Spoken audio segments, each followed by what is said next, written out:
মাছ নিয়ে এসো দেখি। আর মাছ বাগার মাছ এই কটা মাছ কোথায়? এতক্ষণ ধরে এই কটা ওই এইখানে ঢালো। জাল দিল ওই গামলাটা বেসিন এখানটায় ঢালো। বেসিনটা এখানে রেখে ঢালো না।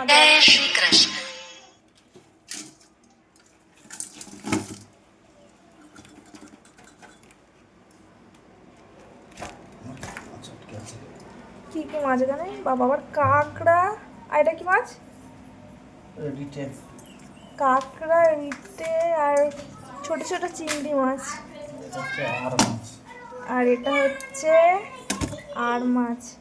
কখন গিয়েছো তুমি আর কখন আসলা? 2 ঘন্টা 2-3 ঘন্টায় এই কটা মাছ পেয়েছে গাইস। তো চলো এই মাছ কটা এখন একটু ধুয়ে ফ্রিজের মধ্যে রাখবো। কালকেও হবে না, পরশুদিন রান্না করব।